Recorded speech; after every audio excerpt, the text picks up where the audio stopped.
Meu filho mais velho tem 6 anos, tem características de comportamento sanguíneo. Eu tenho 35, tenho características de comportamento fleumático e depois sanguíneo.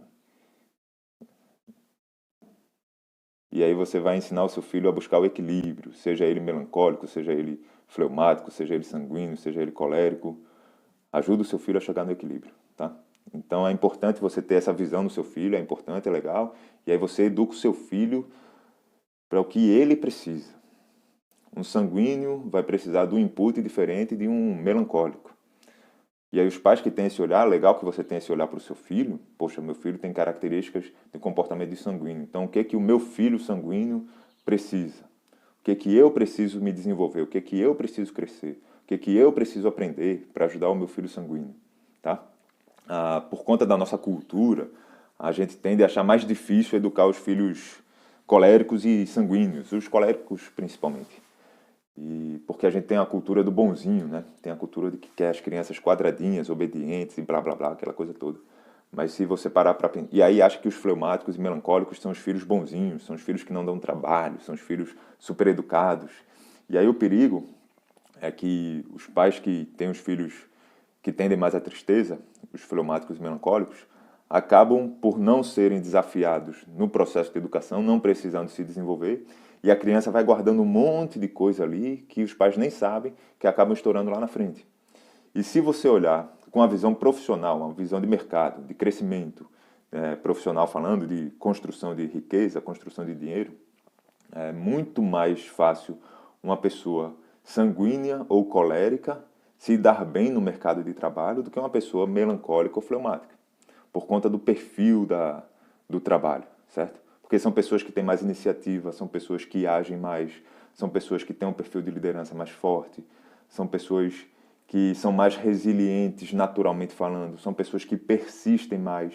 Isso eu estou falando principalmente dos coléricos e depois dos sanguíneos. Já os fleumáticos e melancólicos são pessoas que tendem mais à tristeza, então elas tendem mais à inação, tendem mais a ficar parado.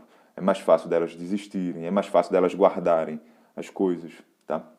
Então a gente educa, acha bom ter filhos bonzinhos, comportadinhos e quer que quando chegue lá na frente os filhos se comportem como melancólicos, como coléricos e sanguíneos, como pessoas de iniciativa, pessoas que combatem, pessoas que não deixam os outros passar por cima delas. Mas a gente educou e direcionou os filhos para serem bonzinhos. E quer que quando eles cresçam, eles se tornem pessoas combativas, pessoas de iniciativas, pessoas que pensem fora da caixa. Não fecha essa conta, né? A gente quer filhos quadradinhos que se tornem adultos pensantes.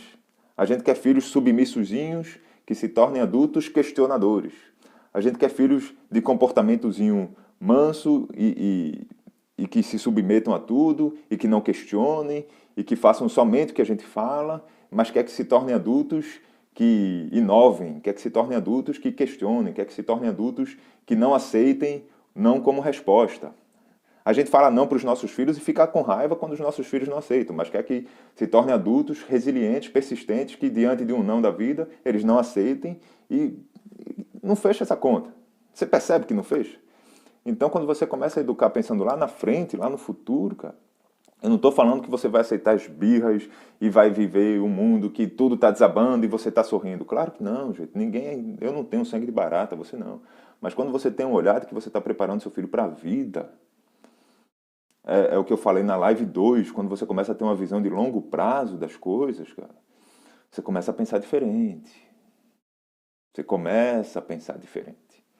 E aí não faz mais tanto sentido eu querer ficar na postura dos pais que simplesmente corrigem comportamento. Porque lá na frente eu não quero que meu filho se comporte desse jeito que eu quero agora uma criança comportadinha quadradinha.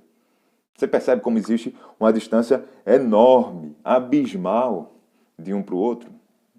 Então a gente precisa educar os nossos filhos pensando que eles têm um tempozinho, eu tenho uma função para cumprir com meu filho, e eu tenho tempo para cumprir essa função, porque eu tenho que preparar o meu filho para a vida.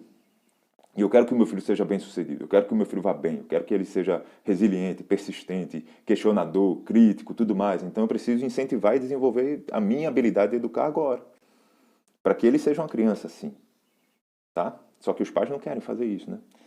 Aí fica difícil, fica difícil.